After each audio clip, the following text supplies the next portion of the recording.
ابراہیم وعلی آل ابراہیم انک حمید مجید اللہم بارک علی محمد وعلی آل محمد کما بارکت علی ابراہیم وعلی آل ابراہیم انک حمید مجید رب اشرح لی صدری ویسر لی امری واحلل عقدۃ من لسانی یفقہوا قولی رب زدنی علما رب زدنی علما رب زدنی علما اللہم صلی علی محمد وعلی آل محمد کما صلیت علی ابراہیم وعلی آل ابراہیم انک حمید مجید اللہم بارک علی محمد وعلی آل محمد کما بارکت علی ابراہیم وعلی آل ابراہیم انک حمید مجید۔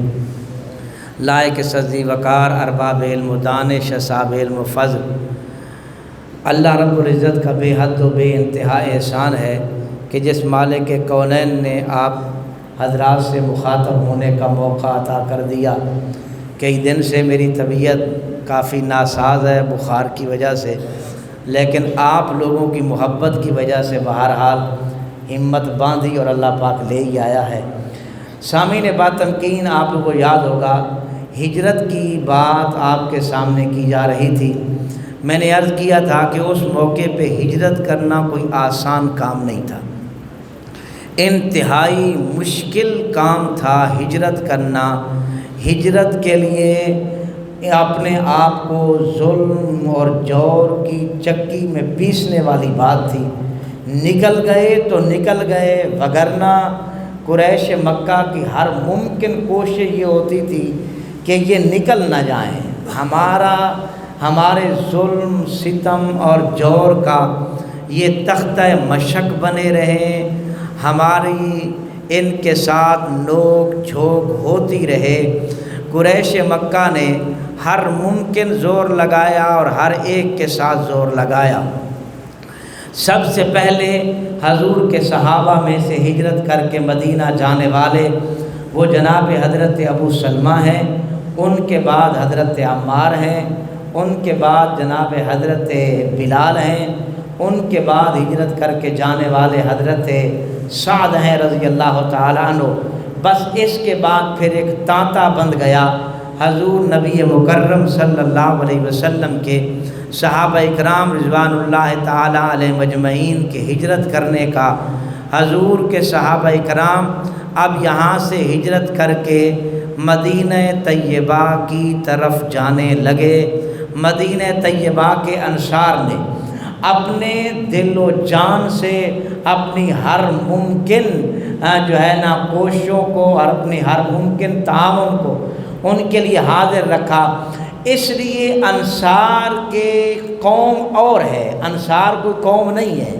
ان کی قومیں تو ہر ایک کی الگ الگ تھی، جیسے میں نے آپ کو سابقہ کے جمعوں میں عرض کیا تھا کہ وہاں سے آنے والی دو قومیں ہیں جو مسلمان ہوتی ہیں، ایک خزرج ہے اور یہ جو ہے نا مسلمان ہوتے ہیں، خزرج اور ان کے ساتھ دوسری قوم مسلمان ہوتے ہیں۔ تو یہ قومیں ہیں جو مسلمان ہوتی ہیں، مگر ان لوگوں کی اس جانثاری نے، ان لوگوں کی اس وفاداری نے، ان لوگوں کی اس اپنی وفاشیاری نے ان کی قومیت کو مٹا کر کے انہیں انصار کا نام دے دیا۔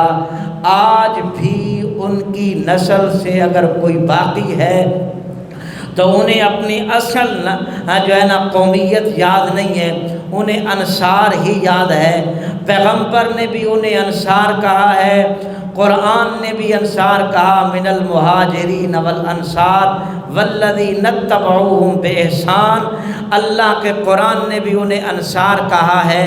تو یہ لقب، یہ نام، یہ اسم اللہ رب العزت نے انہیں ایک ایسا دیا تھا کہ اپنی قومیت کا نشان مٹ کے رہ گیا، اپنے قومیت کی علامت مٹ کے رہ گئی، اپنی قومیت کا نام مٹ کے رہ گیا۔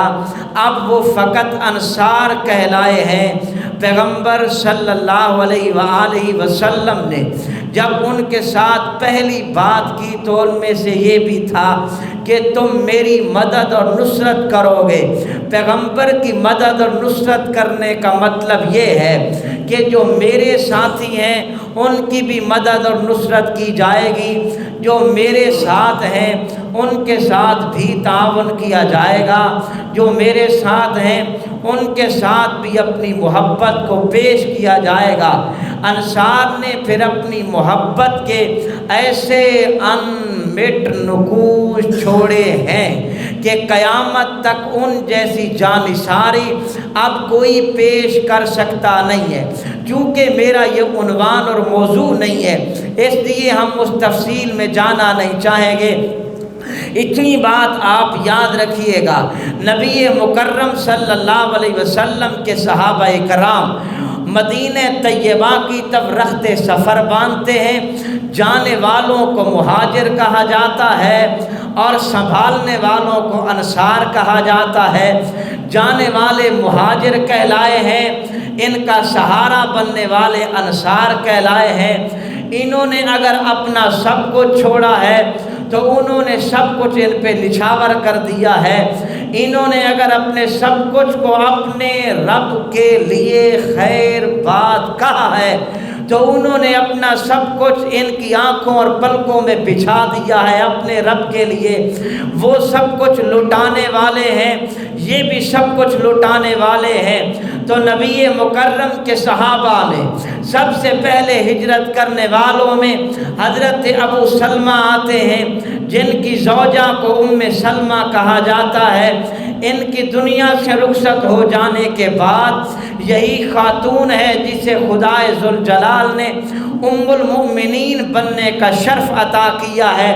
حضرت ام سلمہ رضی اللہ تعالی عنہا، ان کا واقعہ بھی میں آپ کے سامنے عرض کر چکا ہوں۔ حضرت ابو سلمہ کے بعد حضرت عمار نے ہجرت کی ہے، حضرت بلال نے ہجرت کی ہے، حضرت سعد رضی اللہ تعالی عنہ نے ہجرت کی ہے۔ یہ ہجرت کر کے جانے والے لوگ ہیں۔ اب ایک تانتا تھا جو بن گیا تھا، کبھی 2 جا رہے ہیں تو کبھی 10 جا رہے ہیں، کبھی 4 جا رہے ہیں تو کبھی 20 جا رہے ہیں۔ چونکہ رسول اللہ صلی اللہ علیہ وسلم نے صحابہ کو کہہ دیا تھا کہ اب آپ ہجرت کریں، لیکن کمال اس میں دیکھیے، میرے آقا نے پہلے ہجرت نہیں کی ہے۔ سب سے پہلے اگر ہجرت کی ہے تو صحابہ نے کی ہے۔ کیوں؟ اس لیے کہ اگر میرے آقا پہلے ہجرت کر جاتے تو پھر کافر بغلے مارتے۔ یہ عجیب قائد ہے جو خود چھوڑ کے خود صحیح راہ نکلتا ہے، جو اپنے لیے راہ محافظت کی تلاش کر لیتے ہیں اور اپنے کارکنوں کو چھوڑ دیتے ہیں۔ اللہ کے پیغمبر نے سب سے پہلے ہجرت نہیں کی، سب سے آخر میں ہجرت کی ہے۔ رسول اللہ صلی اللہ علیہ وسلم کے صحابہ ہجرت کرتے چلے جاتے ہیں۔ جناب سیدنا علی المرتضیٰ کرم اللہ وجہہ ارشاد فرماتے ہیں، ما علمت احدا من المہاجرین ہاجر الا مختفیا، میں کسی ایک مہاجری کو بھی نہیں جانتا ہوں جس نے کھلے عام ہجرت کی ہو۔ ہر ایک صحابی نے ہجرت کی ہے تو چھپ کے کی ہے۔ کوئی رات کے اندھیرے میں نکلا ہے تو کوئی دن کے سناٹے میں نکلا ہے، بہرحال اپنی نظروں کو چھپا کے اور نظروں سے خود کو بچا کے نکلا ہے۔ جناب سیدنا علی المرتضیٰ کہتے ہیں مگر ایک شخص ایسا ہے کہ جس نے چھپ کے ہجرت نہیں کی ہے، جس نے ڈٹ کے ہجرت کی ہے، جس نے چھپ کے ہجرت نہیں کی ہے، جس نے بتا کے ہجرت کی ہے، جس نے چھپ کے ہجرت نہیں کی ہے، جس نے علل اعلان کی ہے، عمر بن الخطاب، اور اسے عمر بن خطاب کہا جاتا ہے۔ حضرت فاروق اعظم رضی اللہ تعالی عنہ وہ پہلے شخص ہیں کہ جنہوں نے چھپ کے ہجرت نہیں کی ہے۔ رات کے سناٹے میں جانا یہ عمر کی شان نہیں ہے، نظریں چرا کے جانا یہ عمر کی شان نہیں ہے، نظروں سے چھپ کے جانا یہ عمر بن خطاب کی شان نہیں ہے۔ اسے بھی علی المرتضیٰ کی زبان سے بیان کروں گا تاکہ علی علی کہنے والوں کو سمجھ آئے کہ علی وہ ہے جو عمر کے ترانے گاتا ہے، علی وہ ہے جو عمر کی عظمتیں بیان کرتا ہے، علی وہ ہے جو عمر کی شانیں بیان کرتا ہے۔ تو پھر علی کے ماننے والوں کو عمر کو ماننا پڑے گا، علی کے ماننے والوں کو عمر کی ثنا کرنا پڑے گی، علی کا نام لینے والوں کو عمر کو سلوٹ مارنا پڑے گا، علی کے نام لینے والوں کو عمر کے تقدس اور عقیدت کو سلام عقیدت پیش کرنا ہوگا۔ اگر کوئی ایسا نہیں کر سکتا تو پھر فقط زبان کا دعوے دار ہے، حقیقت میں اسے علی سے محبت نہیں ہے۔ جسے محبت علی سے ہے اسے علی کے عمل سے بھی ہے، جسے محبت علی سے ہے اسے علی کے قول سے بھی ہے، جسے محبت علی سے ہے اسے علی کے فعل سے بھی محبت ہے، جسے محبت علی سے ہے اسے علی کے کردار سے بھی محبت ہے، جسے محبت علی سے ہے اسے علی کی سیرت سے بھی محبت ہے، جسے محبت علی سے ہے اسے علی کے محبوب سے بھی محبت ہے۔ ایسا ہو سکتا ہی نہیں ہے کہ علی سے محبت ہو علی کے عمل سے محبت نہ ہو۔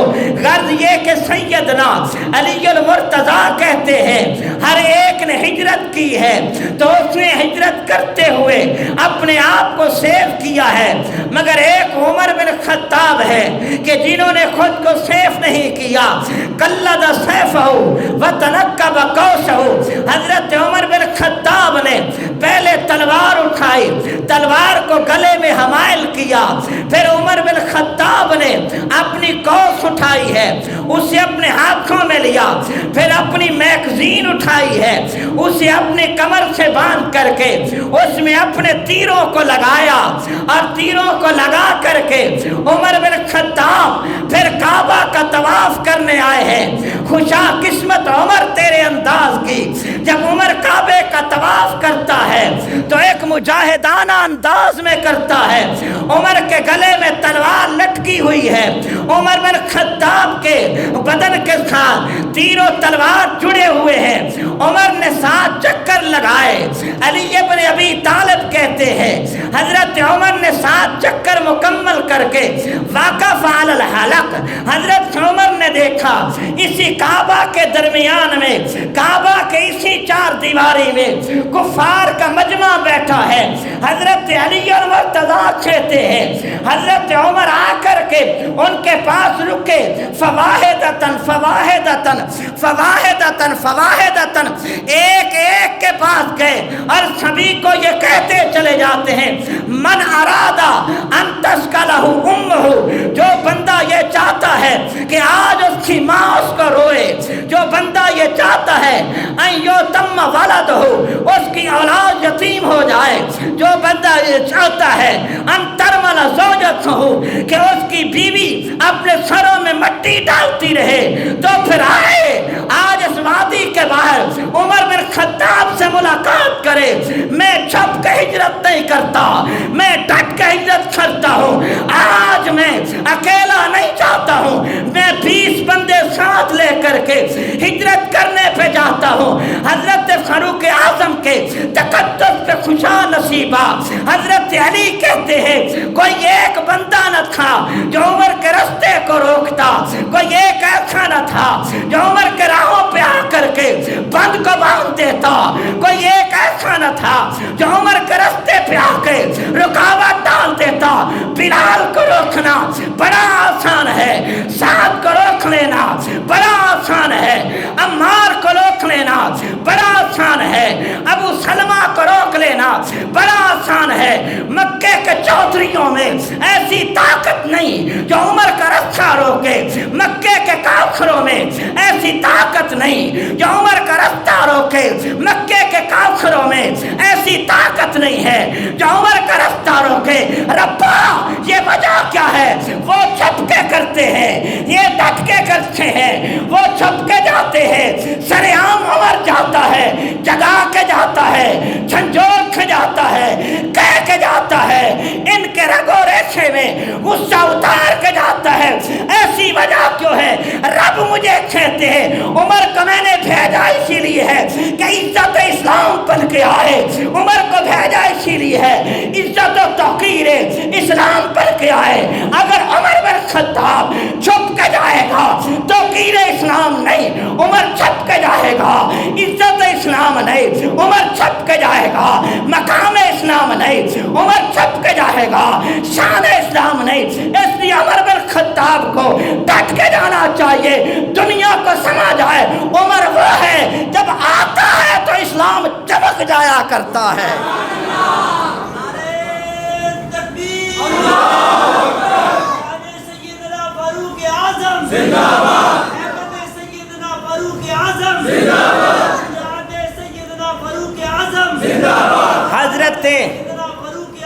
حضرت علی المرتضیٰ کہتے ہیں میں نے نہیں کہا، علی کہتے ہیں ہر ایک نے چھپ کے ہجرت کی ہے، مگر ایک عمر بن خطاب ہے کہ جس نے چھپ کے ہجرت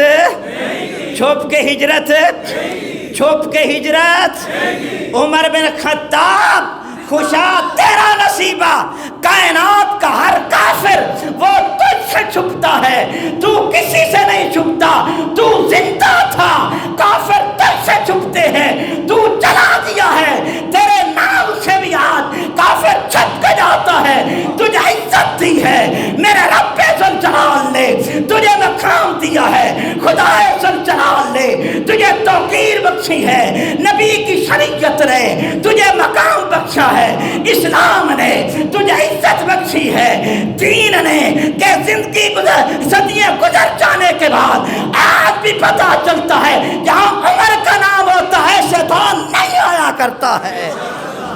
عمر کے نام کے آگے شیطان رک سکتا تو جو عمر کے نام سے جلتا ہو اسے شیطان کہوں کہ نہ کہوں؟ بولو، اسے شیطان کہا جائے کہ نہیں کہا جائے؟ اسے کافر کہا جائے کہ نہ کہا جائے؟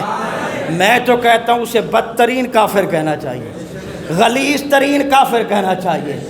تو بہرحال یہ عمر بن خطاب ہے، مرد جلال مرد ہنر بھیجنا پڑا، اونچے بدن پہ اونچا ہی سر بھیجنا پڑا، بڑھ رہا تھا زور جب جہالت کی فوج کا، روئے زمین پر خدا کو عمر بھیجنا پڑا، سب سے بڑے نبی کی حفاظت کے واسطے فولاد سے بھی سخت بشر بھیجنا پڑا، مقصود تھا پلٹنا کفار کی سازشوں کا، اس لیے دے کر اس کو شیروں کا جگر بھیجنا پڑا۔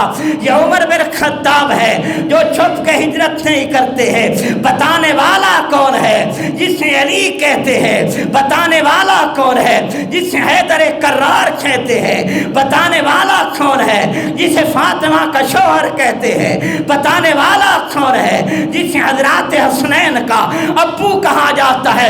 اگر کوئی عمر کو نہیں مانتا پھر مجھے کہنے کھانک دے یہ علی کا دشمن ہے، یہ حسنین کا دشمن ہے، یہ زہرا کا دشمن ہے، یہ نبی کا دشمن ہے، نبی کے خاندان کا دشمن ہے۔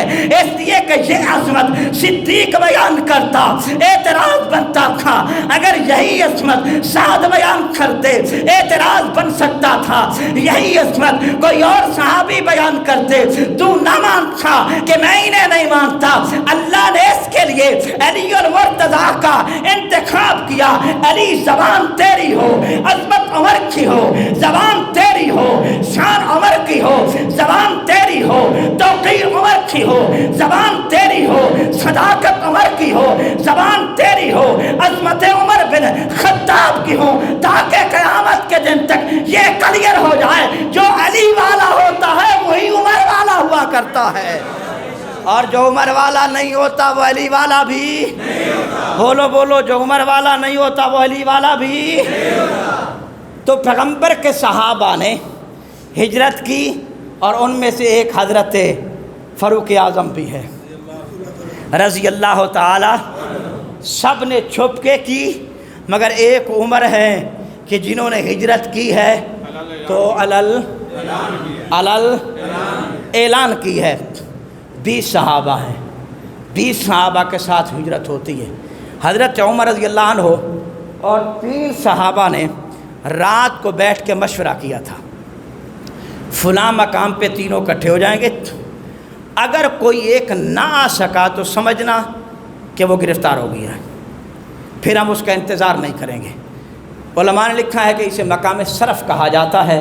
مقام صرف کے اوپر 3 بندوں نے اکٹھے ہونا تھا، ایک حضرت عیاش ابن ربیعہ نے، اور ایک حضرت ہشام ابن عاص نے، اور ایک حضرت عمر بن خطاب نے رضی اللہ تعالی عنہ۔ اسی مقام پہ عیاش ابن ربیعہ بھی پہنچ گئے، اور اسی مقام پہ حضرت عمر بن خطاب بھی پہنچ گئے، اور حضرت ہشام ابن عاص رضی اللہ عنہ کو ان کی قوم نے روک لیا، انہیں جانے نہیں دیا۔ یہ 3 حضرات، دونوں حضرات وہاں پہنچے، 20 بندوں کا قافلہ یہاں سے مدینے میں چلا جاتا ہے۔ جب یہ پتہ چلا کہ عیاش ابن ربیعہ یہ وہاں پہنچ گئے ہیں، تو یہ رشتے میں ابو جہل کے جو ہے وہ ماں جائے بیٹے بھی لگتے ہیں، یہ بھائی بھی لگتا ہے ماں کی طرف سے۔ اس نے اپنے ساتھ ایک اور صاحب کو ملایا اور مل کر کے مدینہ چلا جاتا ہے، اور مدینے جا کر کے گفتگو کی، اور حضرت عیاش ابن ربیعہ کو کہا کہ جب سے تو آیا ہے تیری ماں نے اس وقت سے یہ عہد کر رکھا ہے کہ میں سر میں اس وقت تک کنگھی نہیں کروں گی جب تک کہ میں عیاش کو دیکھ نہیں لیتی ہوں۔ ایک عیاش ہم پنجابی میں بولتے ہیں جس کو ہم کہا کرتے ہیں بڑا عیاش ہے، اور ایک عیاش عربی کا لفظ ہے، عربی میں یہ عیش سے آتا ہے، عیش زندگی کو کہا جاتا ہے۔ عربی میں عیاش اس کے لیے لفظ بولا جاتا ہے کہ جس کی لمبی زندگی ہو، گویا یہ ان کے ہاں یہ ایک دعائیہ جملہ ہوتا تھا بیٹے کے لیے، جس کا عیاش نام رکھتے تھے، مطلب یہ ہے کہ اس کو لمبی زندگی ملے۔ تو حضرت عیاش رضی اللہ تعالی عنہ یہ جب وہاں گئے تو ابو جہل بھی پیچھے چلا گیا، اور انہوں نے جا کر کے کہا کہ اماں نے کنگھی کرنی چھوڑ دی ہے، اور ماں دھوپ میں بیٹھی ہے، اس نے یہ عہد کیا ہے کہ جب تک عیاش کو میں نہیں دیکھوں گی تب تک میں نے سائے میں نہیں بیٹھنا ہے۔ تیسری بات، اماں نے یہ بھی عہد کر رکھا ہے کہ میں اس وقت تک بھوکوں بے شک مر جاؤں، میں نے کھانا بھی نہیں کھانا ہے جب تک کہ میں نے عیاش کو دیکھ نہیں لینا ہے۔ اس لیے اب آپ ہمارے ساتھ آئیں اور آ کر کے اماں کو مل لیں، پھر آپ بے شک واپس آ جائیں۔ حضرت عمر بن خطاب نے کہا عیاش اس خیال میں نہ آ جانا، یہ بڑے مکار ہیں، اگر باتیں یہ ہیں جیسے یہ کہتے ہیں جس وقت جوئیں پڑے گی کنگھی آپ پہ کرے سی کون آدھے کنگھی نہیں کر دی، جس وقت دھوپ لگے گی سائے میں خود آ جائے گی، جب بھوک اسے ستائے گی تو کھانا خود کھائے گی۔ اس لیے میرا آپ کو مشورہ یہ ہے کہ آپ نہ جائیں۔ حضرت عیاش رضی اللہ عنہ بہرحال ان کے بہکاوے میں آ گئے تو حضرت عمر نے کہا پھر دوسری بات یہ ہے اگر یہ بھی میری نہیں مانتے ہو تو یہ میری اونٹنی ہے، اسے لے کے چلے جاؤ، میری اونٹنی بڑی اصیل ہے، اگر تیرے ساتھ کہیں راستے میں دھوکہ ہونے لگے تو اس اونٹنی پہ بیٹھنا اور فوراً واپس آ جانا، ان کے ساتھ نہیں بیٹھ جانا ہے۔ حضرت عیاش رضی اللہ عنہ نے حضرت عمر بن خطاب کی اونٹنی کو لے لیا اور چل پڑتے ہیں۔ جب راستے میں جا کر پہنچے تو ابو جہل نے کہا کہ بھائی جان دیکھیں میرا اونٹ بڑا تھک گیا ہے، ایسا نہیں ہو سکتا کہ مجھے آپ اپنی اونٹنی کے اوپر بٹھا لیں تاکہ بیٹھ کے اکٹھے چلے جاتے۔ اب ان دونوں نے بھی اونٹوں کو بٹھا لیا، عیاش نے بھی اونٹنی کو بٹھایا۔ جیسے اونٹنی کو بٹھایا تو دونوں نے پکڑ کر کے عیاش کی مشکیں کسیں اور یوں ہاتھ کر کے پیچھے باندھے اور اونٹنی کے اوپر رکھا اور لے کر کے چل پڑے۔ اور جب مکے میں جا کر پہنچتے ہیں تو یہ کہتے چلے جاتے ہیں کہ لوگوں دیکھو جیسے ہم اپنے ایک جاہل کو لے کر کے آئے ہیں، تم بھی جاؤ اپنے جوہلا کو اسی طریقے لے کر کے آؤ۔ حضرت عمر اس میں بڑا افسوس کیا کرتے تھے کہ عیاش نے میری نہیں مانی، آخر دشمنوں کے شکنجے میں آ گئے۔ حضرت عیاش رضی اللہ تعالی عنہ جس وقت مدینہ میں مکے میں چلے جاتے ہیں تو مکے میں جا کر کے انہوں نے آپ کی مشقوں کو کسا، پیغمبر دو عالم کے فتح مکہ تک یہ برابر ظلم و تشدد کا ان کا جو ہے نا مرکز بنے رہے، مگر ہر ظلم کو برداشت کیا ہے، مگر کلمے کو نہیں چھوڑا ہے، ہر ظلم کو برداشت کیا ہے، میرے آقا کے نام کو نہیں چھوڑا ہے، ہر ظلم کو تو برداشت کر لیا ہے لیکن کلمے کو نہیں چھوڑا ہے۔ اللہ کے پیغمبر کہتے ہیں، آمنہ کے در یتیم کہتے ہیں کہ اشہد ان لا الہ الا اللہ واشہد ان محمد عبدہ ورسولہ، یہ 4 جملوں کی عظمت ہی یہی ہے۔ جس وقت کوئی صدق کے دل سے پڑھ لیتا ہے اور اس کے رگ و ریشے میں اس کلمے کا اثر نکل آتا ہے تو پھر چمڑی ادھر جاتی ہے مگر کلمہ نہیں چھوٹ سکتا ہے، پھر انسان کے بدن کا ریزہ ریزہ ہو سکتا ہے مگر کلمہ نہیں چھوٹ سکتا ہے۔ ارباب انصاف یہ پیغمبر کے صحابہ ہے، ایک دن ظلم برداشت کرنا آسان ہے، یہ کر لیا جائے گا، 2 دن ظلم کو برداشت کرنا آسان ہے، شاید کہ کر لیا جائے گا، برابر 10 سال برداشت کرنا بڑا مشکل ہے۔ جن کے مسے باندھی جائیں، جن کے پاؤں میں بیڑیاں ڈالی جائیں، جنہیں مکے سے باہر جا کر کے ایک ایسے مکان میں ڈال دیا جائے جس کی چھت بھی نہ ہو، اندھیرے بھی آنا ہے، جہاں دھوپ نے بھی آنا ہے، جہاں سردی نے بھی آنا ہے، جہاں گرمی نے بھی آنا ہے، جہاں بارش نے بھی آنا ہے، ہر حال میں رہنا وہی ہے۔ اگر تڑپتی تڑپانے والی گرمی آئے تب بھی برداشت کرنا ہوگا، اگر جسم کو چور چور کر دینے والی اگر سردی آ جائے تب بھی برداشت کرنا ہوگا۔ مکے کے شریفوں کا سب سے بڑا احسان یہی تھا کہ 24 گھنٹوں میں کسی ایک ٹائم میں جا کر کے روٹی دے آتے تھے، یہ سب سے بڑا احسان تھا۔ گرمی برداشت کرنی ہے، آپ کا کمرہ یہی ہے، سردی آئے گی آپ کا کمرہ یہی ہے، بارش آئے گی آپ کا کمرہ یہی ہے، دھوپ آئے گی آپ کا کمرہ یہی ہے۔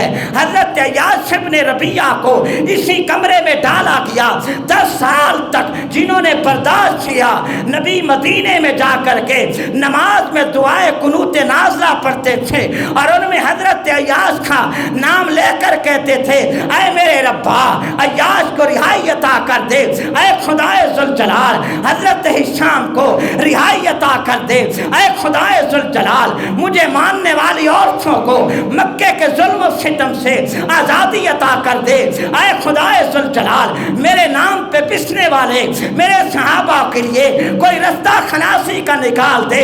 نبی مدینے میں رہ کر کے ان کے لیے دعائیں کرتے ہیں، یہ مکے میں رہ کر کے ستم برداشت کرتے ہیں، یہ بھی تڑپتے جاتے ہیں وہ بھی تڑپتے جاتے ہیں۔ خوشا نصیبہ میرے نبی کے صحابہ کہ تمہارے غم میں جو تڑپا ہے وہ رسول اللہ ہے، جو تمہارے غم میں تڑپا ہے وہ محمد الرسول اللہ ہے، جو تمہارے غم میں تڑپا ہے وہ آمنہ کا در یتیم ہے، جو تمہارے غم میں تڑپا ہے وہ نبی مکرم ہے، جو تمہارے غم میں تڑپا ہے وہ خاتم الانبیاء ہے، جو تمہارے غم میں تڑپا ہے وہ خاتم المرسلین ہے، جو تمہارے غم میں تڑپا ہے وہ محمد احمد مجتبیٰ ہے، جو تمہارے غم میں تڑپا ہے وہ مصطفیٰ ہے، جو تمہارے غم میں تڑپا ہے اسے رؤوف کہتے ہیں، جو تمہارے غم میں تڑپا ہے امام الانبیاء کہتے ہیں، جو تمہارے غم میں تڑپا ہے امام رسول کہتے ہیں۔ تیرے غم میں تڑپے تیری ماں کا نام آئے، تیرے غم میں تڑپے تیرے باپ کا نام آئے، تیرے غم میں تڑپے تیرے بھائی کا نام آئے، تیرے غم میں تڑپے تیرے خاندان کا نام آئے، تیرے غم میں تڑپے تیرے علاقے کا نام آئے، تیرے غم میں تڑپے تیرے کارکن کا نام آئے، تیرے غم میں تڑپے تیرے ماننے والوں کا نام آئے، تیرے غم میں تڑپے تیرے اپنے کنبے کا نام آئے، تیرے غم میں تڑپے تیرے قبیلے کا نام آئے۔ اس زمین پر ایک جماعت ہے جن کے غم میں نبی تڑپا ہے، جن کے غم میں رسول تڑپا ہے، جن کے غم میں انبیاء نبی انبیاء کا امام تڑپا ہے، جن کے غم میں امام رسول کا تڑپے ہے، اس جماعت کو نبی کے صحابہ کہا جاتا ہے۔ کیا کہا جاتا ہے؟ کیا کہا جاتا ہے؟ صدا افسوس اسی محرم الحرام میں حضرت عمر کا نام لے کر کے لعنت کی گئی ہے۔ تم یہ سمجھتے ہو کہ یہ ذکر حسین کی مجلس ہوتی ہے، میں کہتا ہوں یہ ذکر حسین کی مجلس نہیں، یہ اصحاب رسول کو بھونکنے کی مجلس ہوتی ہے۔ ذکر حسین میں ان کا نام آنا چاہیے جو حسین کے چچا لگتے ہیں، آنا چاہیے کہ نہیں آنا چاہیے؟ ذکر حسین میں ان کی عصمتوں کو بیان ہونا چاہیے۔ اگر حسین کے نام کی ذکر کی محفل بنا کر کے حسین کے نام کا اگر جلوس نکال کر کے نبی کے صحابہ پہ تان کیا جائے گا تو پھر ہم سمجھنے پہ مجبور ہیں کہ ذکر حسین نہیں ہے، یہ شرارت کی چیز ہے، یہ ذکر حسین کا جلوس نہیں ہے، یہ فساد کا جلوس ہے، یہ ذکر حسین کا جلوس نہیں ہے، یہ ملک میں دنگا ڈالنے کا جلوس ہے۔ ہم عبادت سے نہیں روکتے، ہم دنگے سے روکیں گے، ہم عبادت سے نہیں روکتے، ہم فساد سے روکیں گے۔ ارباب انصاف تم بھی ذرا ہوش کے ناخن لو، اگر تم نے ایسے کیے رکھا کہ صدیق کو بھونکنے والوں کو تم نے آزادی دیے رکھی اور صدیق کے ماننے والوں پہ تم نے پابندیاں کیے رکھی، تو پھر ایک نہ ایک دن صبر کا پیمانہ لبریز ہو جائے گا، پھر تم نہیں روک سکو گے کہ یہ ملک بھی شام کی صورت بن جائے، پھر تم نہیں روک سکو گے کہ یہ ملک بھی کسی اور طرح کی خانہ جنگی میں آ جائے۔ اگر اسے بچانا ہے تو صدیق کی عظمت کو بچانا ہوگا، اگر اس کو بچانا ہے تو پھر فاروق اعظم کی عظمت کو بچانا ہوگا۔ جب میں نے ان جملوں کو سنا تو میرا جگر پھٹ کے رہ گیا، ربا آسمان ٹوٹا کیوں نہیں، زمین پھٹی کیوں نہیں، ہمارے جگر پاس پاس کیوں نہیں ہو گئے، سنیوں کے دل و دماغ سے آخر دستک کیوں نہیں آئی۔ جس عمر بن خطاب نے چھپ کے ہجرت نہیں کی تھی، آج اس عمر بن خطاب کا نام لے کر کے اس پہ لعنت کی جاتی ہے، اس کا نام لے کر کے لعنت کے لفظ بولے جاتے ہیں، عمر بن خطاب کا نام لے کر کے لعنت کی تسبیح پڑھی جاتی ہے، معاویہ بن ابی سفیان کا نام لے کر کے لعنت کی تسبیح پڑھی جاتی ہے۔ اے ربا ہم اس قابل نہ رہے، ہم ان کی زبانیں روک سکتے، ہمیں طاقت دے اس زبانوں کو روکا جائے، ہمیں طاقت دے ایسے پاؤں توڑے جائیں، ہمیں طاقت دے ایسی چیزوں کو ہمیشہ کے لیے ختم کر دینا چاہیے۔ زندگی زندگی نہیں ہے جو زندہ بھی رہے، عمر کو بھونکتے ہوئے پھر سنی بھی جاتی رہے۔ میں گرج کے کہنا چاہوں گا، سنیو تمہیں کہنا چاہوں گا، دیوبندیوں میں تمہیں کہنا چاہوں گا، اہل حدیثوں میں تمہیں کہنا چاہوں گا، بریلویوں میں تمہیں کہنا چاہوں گا، اگر تم چاہتے ہو عمر محفوظ رہے، اگر تم چاہتے ہو نبی کے صحابہ کی عزت محفوظ رہے، پھر ایک بن کے میدان میں اٹھو، ثابت کر دو ہم زندہ رہیں گے تو صدیق کا نام لے کے زندہ رہیں گے، ہم زندہ رہیں گے تو ہماری زندگی میں کوئی عمر پہ بھونکنے کی جرات، بولو بولو، عمر پہ بھونکنے کی جرات، اور اس کے لیے تمہیں خود میدان میں آنا ہوگا۔ آج نہیں آؤ گے تو کل آؤ گے، کل نہیں آؤ گے تو پرسوں آؤ گے، ایک نہ ایک دن تمہیں آنا ہوگا۔ اور وہ مومن نہیں جو ایمان کے معیاروں کو بچا نہ سکتا ہو۔ صحابہ ایمان کا معیار ہے کہ نہیں ہے؟ بولو یار، ایمان کا معیار ہے نا؟ صحابہ ایمان کا معیار ہے، جو ایمان کے معیاروں کو بچا نہ سکتا ہو وہ مومن کہلانے کا حق رکھتا نہیں ہے۔ تو ارباب انصاف، میں بات کر رہا تھا، ایک جماعت ہے جس کے غم میں رسول تڑپا ہے، ایک جماعت ہے جس کے غم میں امام الانبیاء تڑپے ہیں، اور وہ صحابہ اکرام ہیں۔ وہ کون ہے؟ وہ کون ہے؟ صحابہ اکرام رضوان اللہ تعالی علیہم اجمعین ہیں۔ حضرت صہیب رضی اللہ عنہ، جنہیں تم حضرت صہیب رومی کہتے ہو نا، حضرت صہیب رومی گرفتار ہوئے ایک جنگ میں، جب روموں کی جنگ ہوئی تو اس میں غلام بنے۔ عبداللہ بن جدعان مکے کے ایک چودھری صاحب نے انہیں خرید لیا، خرید کے مکے میں لے آئے، تو انہوں نے حضرت عبداللہ بن جدعان نے حضرت صہیب رومی رضی اللہ عنہ کو آزاد کر دیا۔ اب یہ واپس نہیں گئے، یہ مکے میں ہی رہ گئے اور مکے میں زندگی گزاری، یہاں تک کہ دور نبوت آیا۔ میرے آقا نے جب صدائے عام لگائی ہے، اس صدائے عام میں اول جنہوں نے آپ کو صدقتا کہا ہے ان میں ایک صہیب رومی بھی آتے ہیں۔ حضرت صہیب رومی رضی اللہ عنہ سفر کرنے لگے، ہجرت کے لیے جانے لگے۔ جب ہجرت کے لیے جانے لگے تو مکے کے چودھری راستے میں آ گئے، اور راستے میں آ کر کہتے ہیں اتینا فقیرن